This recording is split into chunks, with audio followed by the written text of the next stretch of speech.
a reconciliação não foi só dizer pronto, oh Deus perdoa, está tudo bem entre nós. Há mais relacionado com a reconciliação, que é tão profundo e ao mesmo tempo tão poderoso que nos capacita a viver num outro nível de vida. Não uma tradição, uma coisa religiosa, mas uma realidade que não só preenche o nosso ser, mas realmente faz-nos úteis e relevantes no reino de Deus. A nossa vida significa algo importante no reino de Deus. O caminho da reconciliação está revestido da autoridade. A autoridade de Deus neste caminho da reconciliação, porque é um caminho em que nós andamos. Já fomos reconciliados e agora andamos reconciliados. E a autoridade é o fundamento de Deus que nos dá segurança neste relacionamento. É um pouco inquietador estar num relacionamento em que a pessoa não se sente segura nesse relacionamento. Com Deus, a autoridade deste relacionamento, deste caminho de reconciliação, é aquela verdade que Deus nos dá acerca da reconciliação que nos faz sentir seguros. Estou seguro em Deus porque Deus não falha. E neste aspecto, o caminho da reconciliação é ordenado segundo a sabedoria de Deus. A sabedoria de Deus transcende o tempo e as circunstâncias humanas. A sabedoria de Deus é tão grande que não está limitada ao nosso tempo nessas nossas circunstâncias. Portanto, é maior. E esta sabedoria de Deus ilumina-nos ao longo desta vida. Por estranho que possa parecer, nós recebemos vida através da morte de Jesus. Porque Jesus morreu, nós vivemos. E aqui está a sabedoria de Deus. É uma sabedoria que vai para o além da nossa compreensão. E é uma sabedoria que nos mostra, que nos ilumina, que Deus tem mais para nos dar e tem criado mais coisas para nosso bem do que aquilo que nós possamos entender. E é nesta sabedoria que nós queremos caminhar. Se nós vivemos através da morte de Jesus, compreendemos então que há uma qualidade de vida para nós. Nós começamos este estudo ao meditar sobre a criação, como Deus criou Adão e Eva, pô-los no jardim do Éden. Deus viu que tudo era bom. Mas também sabemos, como já temos estado a meditar, que pelo pecado de um, todos pecaram. Porque Adão pecou, Adão e Eva pecaram, todos pecaram. Então, todos nós estamos debaixo dessa condenação. Foi por causa do pecado de Adão e de Eva que eles foram expulsos do jardim do Éden. Gênesis capítulo 3, versículo 23, fala sobre isso. Ora, Deus tinha dito para eles não comerem da árvore do fruto da ciência do bem e do mal. E eles comeram. E porque eles fizeram isso, a Bíblia diz que Deus os lançou para fora do jardim do Éden. Esse foi um ato de justiça de Deus. A justiça de Deus foi manifesta ao tirar de lá Adão e Eva. Ao mesmo tempo, vimos neste ato um ato de misericórdia de Deus. Porque eles pecaram, já não preenchiam os requisitos de Deus e já não serviam para o plano de Deus, mas Deus lançou-os fora não para acabar com a humanidade, mas para introduzir o seu plano de redenção. O Senhor tinha dito, no dia em que vocês comerem daquela árvore vão morrer. O que é que a serpente disse? Oh não, vocês não vão morrer, vocês vão ficar com Deus a saber o bem e o mal. E eles comeram do fruto e fisicamente não morreram. A separação de Deus, porque eles foram lançados para fora do jardim do Éden, isso foi morte, porque morte é um sentido de separação de Deus. A separação de Adão e Eva de Deus e da humanidade foi temporária. Porque quando Jesus foi à cruz e morreu pelos nossos pecados, Ele reconciliou-nos com o Pai. Por isso é que a separação foi temporária. Mas a Bíblia diz que Jesus morreu pelos nossos pecados. E Ele de facto morreu na cruz. Se lembrarem da narrativa da crucificação, Jesus estava já crucificado e os céus a escurecerem-se. E Jesus clama, Deus meu, porque me desamparaste. Deixei de ter a tua ajuda, deixei de ter o teu apoio. Estou aqui sozinho. Naquele momento, o que o Pai disse no jardim do Éden, quando comeres esse fruto, certamente morrereis, Adão e Eva ficaram separados de Deus, e isso é morte, mas foi uma situação temporária, porque Deus pôs em prática um outro plano, que foi a nossa redenção, quando Jesus morreu na cruz. o castigo que nos traz a paz caiu sobre Jesus. Isaías 53. Está lá escrito, o castigo que nos traz a paz caiu sobre ele. Portanto, Jesus foi castigado pelo pecado de Adão, pelo nosso pecado. Lá na cruz. Isaías 53. Ele foi castigado por nós. O que o Pai disse a Adão e Eva, quando comeres aquele fruto vão morrer, realmente cumpriu-se, em certo sentido, em Jesus. Mas há outra coisa que aconteceu. Vamos ver Efésios 4, versículos 7 a 10. A Bíblia explica-nos que quando Jesus foi crucificado e tendo ido às partes mais baixas, depois levou consigo o cativeiro. Então Efésios capítulo 4, versículos 7 a 10 diz: mas a graça foi dada a cada um de nós segundo a medida do dom de Cristo. Agora repare no versículo 7. A graça de Deus foi dada a nós. Em que medida? O dom de Deus. O dom de Cristo. A oferta de Cristo. Qual é a limitação desta graça? A limitação é o dom de Cristo. E o dom de Cristo não tem limite. O que Deus nos deu em Jesus não tem limite. Qual é o limite da graça de Deus para com cada um de nós? Não há limite. Porque é segundo o dom de Cristo. Agora reparem. Diz, pelo que subindo ao alto, levou cativo o cativeiro e deu dons aos homens. Ora isto, ele subiu, que é senão que também antes tinha descido às partes mais baixas da terra. Aquele que desceu é também o mesmo que subiu acima de todos os céus, para cumprir todas as coisas. Eu vou entrar aqui num aspecto doutrinário que é um bocado difícil pela simples razão. Há aspectos doutrinários na Bíblia que nós temos muita informação. Mas há outras que nós temos que ter um pouco mais de cuidado porque falta informação. Por exemplo, quando nós falamos sobre a doutrina da salvação, é uma doutrina tão fácil, há tanta informação na Bíblia acerca disso. E nós estudamos isso. Mas há outros aspectos que falta informação. Então, é aqui que nós temos que ter cuidado de não preencher os espaços com as nossas ideias religiosas, mas sermos sinceros e dizer, olha, a Bíblia diz isto e isto e isto. Vamos só ficar por isto que a Bíblia que nos diz e não inventar coisas que não lemos na Bíblia. E é aqui que é um pouco, nós temos que ser honestos, temos que ser maduros nestas coisas, porque aquilo que nos é dado pela palavra de Deus é o que Deus viu que nós precisamos. Então, aqui a Bíblia diz que Jesus levou cativo o cativeiro, isto é, Jesus, tendo conquistado a morte, deu a vida aos que estavam condenados. E isto é onde se torna mais interessante. É que este acontecimento de Jesus, levar cativo o cativeiro, tendo sido às partes mais baixas, estava profetizado no Salmo 102, versículo 20. Diz lá que Deus ouviu os gemidos dos presos para soltar os sentenciados à morte. Deus ouviu. Deus ouviu. Agora, se pudermos voltar novamente para Efésios 4. Ele desceu às partes mais baixas, levou cativo o cativeiro, deu dons aos homens e levou cativo o cativeiro. Ora, o Senhor Jesus desceu às partes mais baixas para ir buscar quem estava preso. Porque Deus ouviu os gemidos e quis soltar, estavam sentenciados à morte. Portanto, como Efésios 4:10, aquele que desceu também é o mesmo que subiu acima de todos os céus para cumprir todas as coisas. O que é que Jesus cumpriu? Tendo ido lá abaixo, subiu, cumpriu todas as coisas. Às vezes as pessoas perguntam, então, desde o passado, tanta gente que viveu já morreu, e aqueles que não ouviram o Evangelho, o que é que vai ser dessas pessoas? Se nós temos a oportunidade de ouvir o Evangelho e aceitar Jesus, o que dizer daqueles que nunca ouviram o Evangelho para aceitar Jesus? Será que eles são condenados por toda a eternidade? E aqui é por isso que eu digo que a separação do ser humano de Deus foi temporário. Porque Deus fez um plano para a nossa redenção. Vamos adiantar um pouco mais. A passagem de Efésios está baseada no Salmo 68, versículos 18 a 20. Esta passagem é a profecia e Efésios 4, que nós acabamos de ler, é o cumprimento, ou diz-nos que esta profecia foi cumprida. Efésios 4 explica-nos que o que foi profetizado no Salmo 68 foi cumprido em Jesus quando ele morreu na cruz.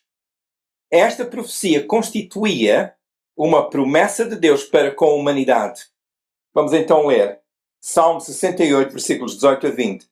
Tu subiste ao alto, levaste cativo o cativeiro, recebeste dons para os homens, até para os rebeldes, para que o Senhor Deus habitasse entre eles. Bendito seja o Senhor que de dia em dia nos acumula de benefícios, o Deus que é a nossa salvação. O nosso Deus é o Deus da salvação e a Jeová, o Senhor, pertencem as saídas para escapar da morte. Salmo 68 é a profecia. Levaste cativo o cativeiro para os homens, deste dons aos homens. É o que diz Efésios. Portanto, Salmo 68 é a profecia.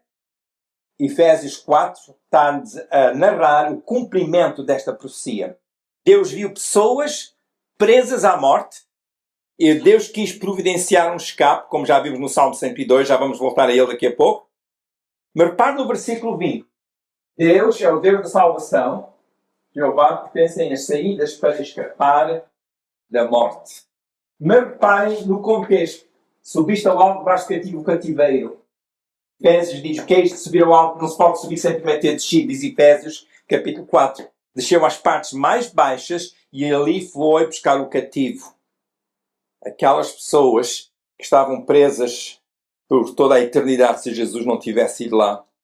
Quando Adão e Eva foram lançados para fora do jardim do Éden, Deus pôs em andamento o seu plano da redenção para ir buscar a humanidade perdida, perdida em seu pecado, separada de Deus. Deus, o Senhor Jeová, que é o Deus da salvação, pertence às saídas para escapar da morte. Ou seja, Deus, o Deus da salvação, providenciou ao ser humano um escape que necessitava para sair do seu estado de morte eterna. Morte, em relação a Deus, significa separação de Deus. E Deus não quis uma separação eterna. Mas Deus também não queria trabalhar com o pecado, porque o pecado entrou no coração humano. Mas Deus planeou a redenção. E aqui está em Jesus. Deus providenciou ao ser humano um escape da morte para nos dar vida. Vamos ler Apocalipse capítulo 1, versículos 17 e 18. Apocalipse capítulo 1, versículos 17 e 18. João teve aquela visão. Ele estava na ilha de Patmos, o apóstolo João, e teve uma visão. E logo no princípio de Apocalipse, portanto, essa visão está descrita no livro de Apocalipse, que é o último livro da Bíblia. E logo no primeiro capítulo, João descreve como é que ele viu ao Senhor. Entre várias coisas ele diz, e quando o vi, caí aos seus pés como morto. E ele pôs sobre mim a sua destra, ou seja, a sua mão direita, dizendo, não temas, eu sou o primeiro e o último. E o que vive, fui morto, mas eis aqui, estou vivo para todo sempre. Amém? E tenho as chaves da morte e do inferno. Quem é que tem as chaves do inferno? Não é o diabo. O diabo não tem as chaves do inferno. Porque ele não tem autoridade nem sequer no inferno. Ele vai ser lançado no inferno. Apocalipse diz que ele vai ser lá lançado. O falso profeta, o anticristo, vão ser lançados lá no inferno. Ora, quem é lançado no inferno não tem autoridade. Porque se tivesse autoridade, fugia de lá. Mas o diabo não tem essa autoridade e o diabo sabe. Porque o diabo também sabe ler a Bíblia. Ele conhece a Bíblia. Quando ele tentou Jesus, o que é que o diabo fez? O diabo citou as próprias Escrituras. Portanto, a Bíblia diz que ele será lançado no inferno, Apocalipse. Mas quem é que tem as chaves do inferno? Da morte e do inferno? É Jesus. Porque Jesus foi às partes mais baixas e ali foi buscar o cativeiro, quem estava preso pelo pecado. Há uma coisa muito importante que nós devemos saber. Eu vou ler rapidamente Lucas 22, 31. Lucas 22, 31, quando o Senhor Jesus disse a Simão, Pedro, disse também o Senhor, Simão, Simão, eis que Satanás vos pediu para vos cirandar como trigo, mas eu roguei por ti, para que a tua fé não desfaleça, e tu, quando te converteres, confirma a teus irmãos. O que é que o diabo andava a fazer? Estava a ver se pegava nos discípulos para os cirandar. É o que o diabo quis fazer. Jogar assim os discípulos ao ar para os destruir, para os enganar, para os enfraquecer. E o Senhor Jesus disse, eu orei muito por ti. Repare, porquê é que o Senhor Jesus teve que orar e simplesmente não repreendeu o diabo?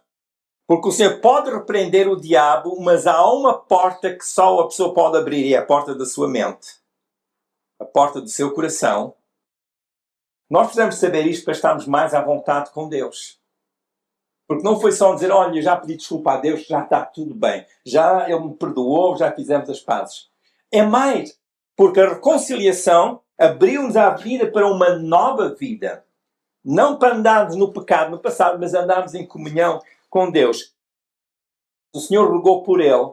Pedro, quando tu te converteres, Pedro, ou seja, quando houver a tua conversão, quando a luz iluminar dentro de ti, quando conheceres a verdade do Evangelho, não a religião, mas a verdade do Evangelho, quando veres e compreenderes, ajuda os teus irmãos a compreender a mesma coisa.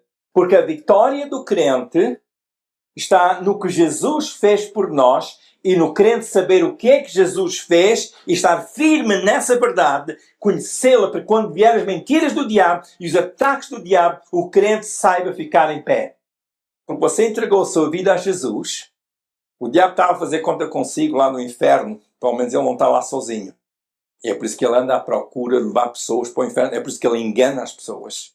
Seduz as pessoas com as suas mentiras, é o que ele tentou fazer com Adão e Eva. A serpente seduziu-os ao erro, ao engano. Há uma parte aqui que nós precisamos de compreender para que a conversão, que significa transformação, voltar a nossa face para o caminho da verdade, o caminho de Deus e andar aí, e não andarmos na ignorância que estava a destruir a nossa vida. Andamos nesta verdade. A Bíblia diz que há esta batalha espiritual. E há pessoas que realmente caíram no ardil, na ratoeira do diabo. Adão e Eva, por exemplo, e depois deles muitos outros. Vamos ler 1 Pedro 4,6. 1 Pedro 4,6. Porque por isto foi pregado o Evangelho também aos mortos, para que na verdade fossem julgados segundo os homens na carne, mas vivessem segundo Deus em espírito. Portanto, o Evangelho foi pregado àqueles que estavam presos na morte. Nós lemos já o Salmo 68, vamos ver de seguida o Salmo 102. Há aqui mais verdades que nós precisamos de ver. Portanto, quando alguém lhe perguntar, e aqueles que morreram no passado sem conhecer Jesus? A Bíblia diz que Jesus foi às partes mais baixas e levou cativo o cativeiro. E deu dons aos homens. Estão mortos na carne, mas segundo Deus vivem em espírito. Há muita coisa que nós não sabemos e por isso nós não vamos inventar. Mas o que a Bíblia diz, podemos pôr a nossa raiz lá. Aqueles que nunca ouviram o Evangelho, Deus de alguma forma tem um plano para eles também. Como é, não sei, nem iria caber na minha cabeça porque eu ainda estou deste lado da vida. É mais importante eu saber o que é que Deus diz para eu viver aqui e para eu cumprir o plano de Deus para a minha vida. Cada um de nós cumprir o destino que Deus tem dado a cada um de nós, mas com o conhecimento da verdade evangélica, o Evangelho de Jesus. E que é importante nós sabermos, porque vai-nos ajudar na nossa caminhada para sermos mais firmes. A nossa força vem do Senhor. A Bíblia diz em Efésios 6, fortalecei-vos no Senhor e na força do seu poder. Como é que nós fazemos isso? Ouvindo o Evangelho de Jesus, a palavra do Senhor, recebendo, dá-nos força e abre muito os nossos olhos. Como é que abre os nossos olhos? Porque ficamos a conhecer a verdade. Começamos a ver a verdade. Quando nós conhecemos a palavra de Deus, absorvemos, vivemos a palavra de Deus, podemos não saber tudo, mas o que Deus nos vai dando é aquela vitamina, é aquele alimento, aquela força, aquela iluminação, aquela sabedoria de Deus que vem a nós e aquela autoridade que está baseada na morte e ressurreição de Jesus, que dá-nos uma capacidade para viver aqui na terra e até discernir quando o diabo anda a ver se consegue desencorajar. Porque a Bíblia diz que o ladrão vem para matar, roubar e destruir, mas Jesus veio para dar vida e vida com abundância. Quando a nossa fé é atacada e vem o desânimo e a tristeza, não é para mim, Deus já se foi embora, já não é para os outros, não é para mim. Nunca ouça essa mentira do diabo. Porque o diabo diz isso para destruir, para enganar. A verdade de Deus ilumina-nos. O que nós estamos aqui a ver na palavra de Deus é que todo este processo de reconciliação foi tão profundo e tão amplo para que por ele nós possamos conhecer a verdade de Deus e viver em autoridade sobre a nossa vida. Mas é a autoridade que Deus nos deu. O diabo bem pode tentar, procura fazer mal, ele anda como um leão rugidor a ver quem possa tragar, pode pôr medo, mas a pessoa que conhece a verdade não tem medo. Porque a verdade de Jesus é mais poderosa que a mentira da serpente. E então, é importante. Vamos então ver Salmo 102, versículos 18 a 22. Há aqui coisas gloriosas. Salmo 102, versículo 18 a 22. Isto se escreverá para a geração futura, e o povo que se criar louvará ao Senhor. Para o povo que se criar louvará ao Senhor.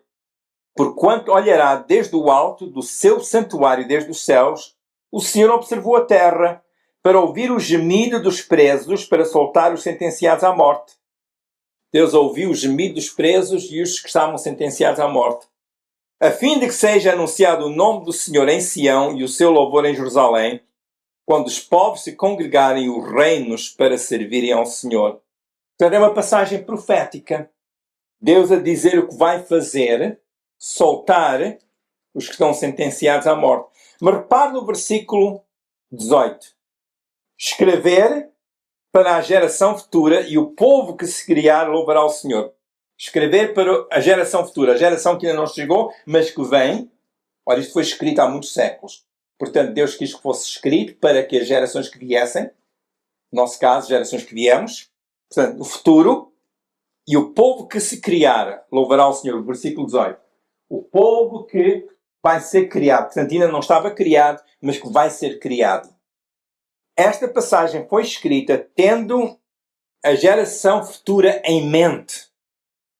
Deus quis que o ser humano soubesse que Deus estava a trabalhar para resolver o seu problema relacionado com a morte eterna. Porquê é que isto está escrito? Para nós sabermos que já no passado Deus estava ocupado a trabalhar para providenciar para nós a salvação. Portanto, se a pessoa pensa, bem, Adão e Eva foram lançados para fora do jardim, acabou-se tudo, pronto, já não há mais. Não é bem assim. Isso aconteceu, mas Deus providenciou uma outra alternativa, um outro caminho, que é Jesus Cristo, que salva. Porque o caminho da vontade livre, livre-arbítrio do ser humano, não o levou à luz. Porque Adão e Eva pecaram por sua livre vontade. Deus disse, não comas ali, e eles foram comer, quando Deus tinha dito que não. O que nós vimos aqui é Deus a dizer-nos o que Ele estava a fazer, o que iria fazer, e Deus quis que fosse escrito. Para quem? Para a geração futura. Para quem é que isto foi escrito? A Bíblia. Para a geração futura, que somos nós. Foi para a geração antes de mim, dos meus pais, porque eles vieram muito depois disto ter sido escrito. O povo que se criará. Deus está a falar profeticamente a Israel e está a dizer que iria criar um povo. A Bíblia tem mais exemplos em que Deus estava a dizer a Israel que iria criar um outro povo. Um povo que não conhecia o meu nome ou que não tinha o meu nome correrá para mim e eu para eles. Isaías 65, versículo 1. Um outro povo, Romanos 10, 20 também fala sobre isso. O povo que se criar louvará a Deus. Deus ia criar um outro povo. Um povo que iria louvar ao Senhor. Paulo explica em Romanos capítulo 9, versículos 22 a 26, é bem claro que há um povo que iria ouvir o Evangelho e esses iriam receber Jesus, e aos gentios e aos judeus. Romanos capítulo 9 fala sobre isso. Romanos 9, versículos 22 a 26. Aos judeus e aos gentios. Na Bíblia, gentio é aquele que não é judeu. Portanto, são todos os povos que não são judeus. Porquê que isso é significativo? Porque a aliança da salvação foi feita com Abraão, o pai biológico dos judeus, e dali que veio Jesus. E a aliança foi feita com Abraão, os judeus, mas em Jesus o Evangelho é pregado a todos os outros povos. A Bíblia é bem clara que Deus tem o povo judeu. Como assim? Porque Deus chamou Abraão e disse, Abraão, sai da tua casa, da tua terra, da tua família, vai para um lugar que eu te mostrarei E Deus fez uma aliança com Abraão, dizendo: em ti serão benditas todas as nações da terra. E a Bíblia diz, em Gálatas e em Atos também, que Deus pregou o Evangelho a Abraão. E então formou-se a nação hebraica. Deus formou a nação hebraica para que por ela pudesse dar a sua revelação à humanidade. A Bíblia mostra-nos isso claramente. Mas também não foi apenas para ter uma terra lá no Médio Oriente. Essa é a terra que Deus preparou para o povo judeu. Esta terra é vossa, é uma terra que emana leite e mel, terra abençoada. Mas tudo o que tem acontecido ao longo da história com Israel é para nós que não somos judeus, podemos ver, ler as Escrituras, ver o que Deus avisou, as profecias e como elas se têm cumprido, para nós vermos que Deus está a trabalhar e que parte deste projeto de Deus foi criar um povo. E este povo somos nós. Temos sido reconciliados com Deus através de Jesus. A Bíblia diz que nós somos chamados filhos do Deus vivo. Romanos 9:26. Nós somos filhos do Deus vivo. Isso é andar na autoridade de reconciliação. A reconciliação.